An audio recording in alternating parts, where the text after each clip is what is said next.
Welcome to Treasures of My Palette presents Talk the Art series.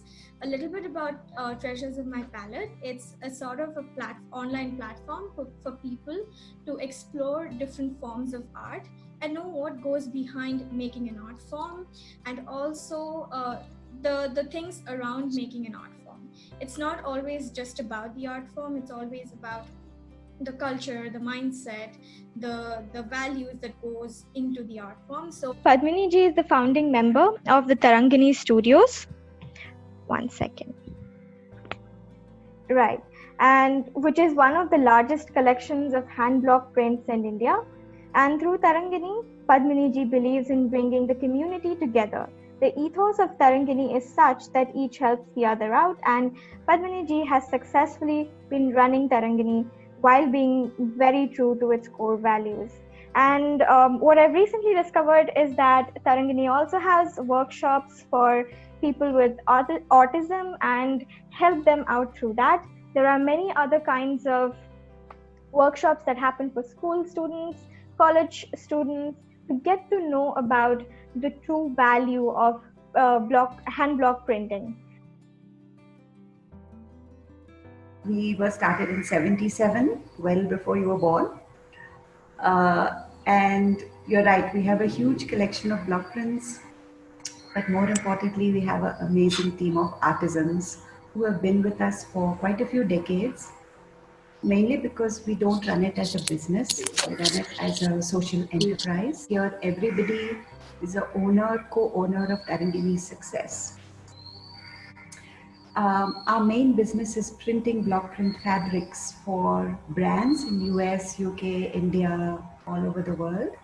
But yes, we do have a very good outreach program to help autistic children, youth to become specially abled artisans, and they're very good at block printing. And as you rightly said, we have workshops for students in schools and colleges to learn about the art and also to learn how to appreciate brands that are fair wage, that are treating their employees well, that are using organic colors, that are very low waste, and that are producing things sustainably. So that's the model of Tharangini. Right. So, just a little bit about you, a little bit more. I wanted to ask you, like, what are the artistic expressions that you value the most, or what's very dear to you in terms of artistic expressions? I think as long as it brings out the human element, it brings out the character of the person who made the product, not so much the end product, but the journey of and the process behind the product, whether it is a ceramic piece or a fabric piece or a painting. You only are seeing the end result. But for me, the story behind it is what excites me and inspires me. There are really three elements to making a beautiful fabric, right? One is you get the fabric, so it might be something that you buy in the store or you get from a weaver or you get from a mill. We always try to work with mills or weavers directly so that we know what we are buying. Secondly, you make the color. So as you saw in the video, all our colors that are made in Tharangini are organic certified and they're all handmade. Now, because we are printing for big brands in India and outside India, the brands and the designers we print for are very specific in terms of what shade of green, or what shade of pink. We can't say Andaz mein it's going to match a tomato. We have to be like, okay, it's Pantone shade red or something like that. So our team, Banu and Yashodhara, who you saw briefly grinding the color, they don't have any formal education. They never finished schooling, but to me, they have PhDs in color mixing because you give them any Pantone shade and they will nail it. So we mix the color, we get the fabric, and then there's the actual process of block printing that you saw briefly. Now, it's not easy to block print. It takes many years to learn it, but it's like any skill. If you want to be a good chartered accountant, you have to go to school for at least 4 years or 5 years to get your degree. Similarly, it takes several years for an artisan to be able to perfectly match and align the blocks. And then you have the process of steaming and curing the fabric. That's what sets the color in the fabric, so that after you make it into a beautiful kurti or a sari and you wash it, the color should not bleed. Many times you go to an exhibition, you buy something that looks so beautiful, and then you come home and wash it and all the color runs and you wonder why, what happened. The key is the curing process, the steaming process that you saw towards the tail end of the video. So these are things that we want people to learn about, and especially when they go into making their own fabrics. Blocks are actually made with few different types of wood. For us, sustainability is a key factor. So in the south, at least in and around Bangalore, teak wood is farmed. It's a farmed wood. There are teak wood farms where they're growing also teak wood trees. So it's not an endangered wood, and it's a forest-friendly option. So for several generations, I mean, Ramon has been carving our blocks at least for 30 years now. They're all carved in teak wood. Now, in other parts of the country, like in closer to Rajasthan, Jaipur, they usually carve in shisham wood, which is also equally good option. The key thing, whether it comes to natural dyes or the wood that is used for blocks or any of the roots or bark, seeds, anything that we use, we want to make sure that it is forest friendly. It's very important because villagers or rural people, may not be that aware. They will sell you something for the right price, but is it an environmentally conscious option is something we as consumers should take extra time to understand and investigate. Now, as you saw in the video, the block is etched onto a piece of teak wood, and then it is hand carved with tools that are actually handmade. So the tools are not something you can buy from Amazon. They actually make each of the tools with steel on a piece of coal, like how it was done in old-fashioned way, and then carve these blocks. And we have blocks, that are decades old, maybe 80, 90 years old, which we can still use today because their wood is so good in them. We season the wood. We're very careful with storing our blocks also so that it should last for a long time. So if the wood is seasoned correctly, so let's say Ramona carves a block and it comes into the studio, first thing we do is season it in heavy oil for about 3 days. So we just soak it in a tub of oil, like groundnut oil or some heavy oil like what you use to light lamps. We soak it in that oil for 3 days. That seasons the wood and it makes it moisture resistant, so it doesn't warp or get affected, because we're dipping it in color, then we're washing it, then we're printing it. It should not affect the quality of the wood. Secondly, the type of color you use is very critical. Because our dyes are organic, it doesn't affect the wood. But if we were using oil-based or commercial dyes, for sure it's going to latch onto the wood and make it weak over time. So the thing is, there are a lot of choices for fabrics in the world, in the market, especially in India, because you go to mandis, you have hundreds and thousands of meters of fabric. Why would people want something handmade? Because they embrace the fact that you will see the person's personality in that fabric. Maybe Shakrana was having a bad morning and he didn't have his proper cup of coffee, so the block slid out a little bit. But that's the beauty of it, right? And it's not for everyone. Some people want that sort of perfection and they want something looking very uniform. So we tell them, please, buy a digitally printed product. It is the designers we work with are designers that care about three things. One, they care about ethical treatment of artisans and a fair wage factory. Two, they care about the fact that it is organic.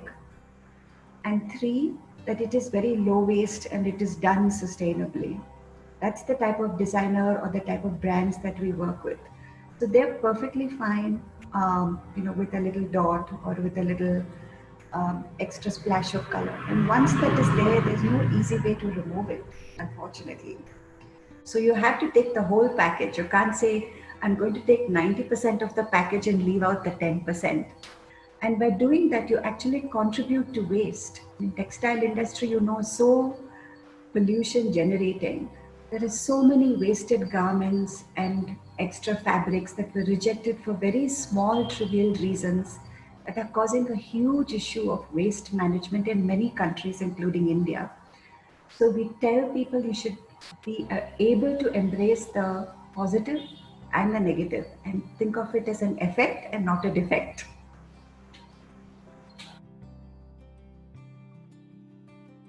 Recently, especially during this time of COVID, you know that we have been working with natural dyes for almost 4 decades now. But we started in the past few years doing a lot of research into the Ayurvedic properties of natural dyes. So at Tharangini, we actually have a whole medicinal plant garden, which also has plants that produce gum arabic, annatto, we have pomegranate for pomegranate peel. Because if you go back to several centuries, natural dyes were also used for their health benefits. So the antioxidant property of pomegranate peel or kadukai or myrobalan harda is a very good digestive. Indigo, which we only see as a color blue, actually has anti-seizure and epileptic properties. And everybody knows that turmeric is much more than yellow. I mean, it's anti-cancer, anti-inflammatory, anti-everything. Annatto seed, which gives like a light orange color, is very good for the skin and it's good for allergies.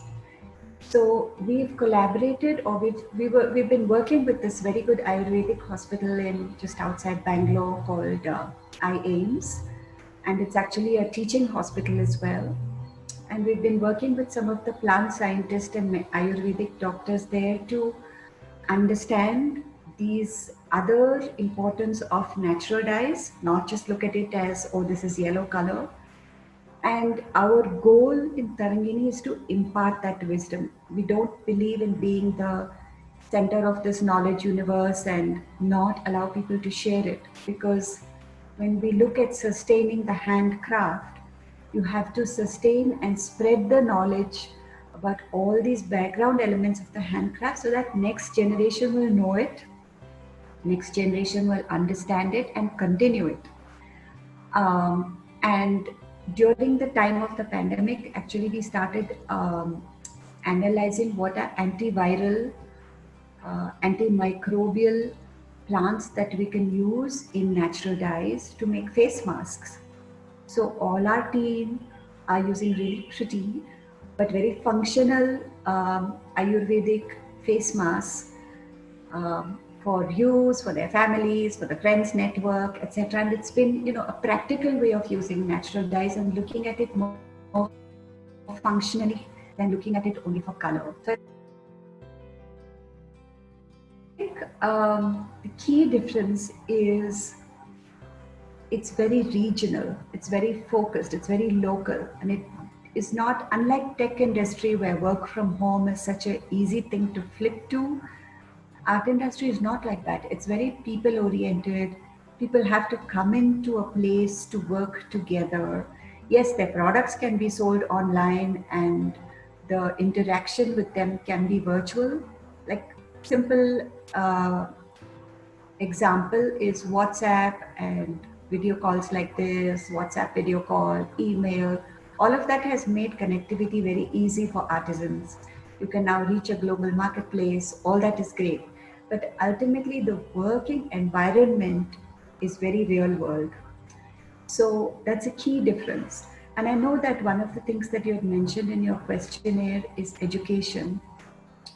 Everybody assumes that, going and getting a tech degree is, or getting a commerce degree, or getting a, some sort of certification in that field is obviously much more paying and rewarding than going and being, getting a Master Karigar certificate that doesn't exist, but should it exist, right?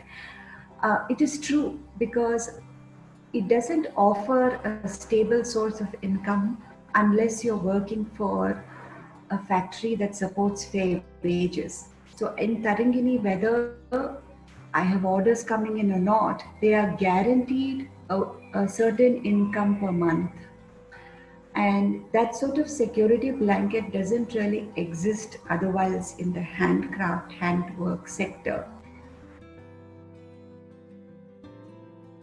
I think the advantage we have in our beautiful ecosystem or textile ecosystem in India is to be able to actually go to artisan communities, albeit when it's safe, and look at how things are made and actually connect with how things are made and incorporate it in whatever design field you are coming into. So if you're a student, I would say now is the time to look. Now a lot of people are offering online courses also. Is try to understand a little more about the process behind these things. It might be difficult, but don't let that be a showstopper. And incorporate that into your everyday. See how, because unless you make it real and unless you translate it into real world action, either the art form is going to slowly die out in 1 or 2 generations, or people will not be able to relate to it very soon. So I think it's in the hands of designers to make that bridge, the connect between the artisan and something that is tangible and something that is very real, which you can touch and feel and put in your homes to actually take it forward. Like a simple example is toys, right? So up to now, most toys that kids play with are all plastic and probably all made in China and imported on big ships. But now more and more people are looking at handcrafted toys and things that are actually made by artisans. There's a huge toy making community in Karnataka, in Channapatna, which is not far from Bangalore. So things like that which make it tangible and real in your living room with kids in your ecosystem is what will give them a lot of hope. There are hundreds and hundreds of karigars there who could very much use the income at a time like this.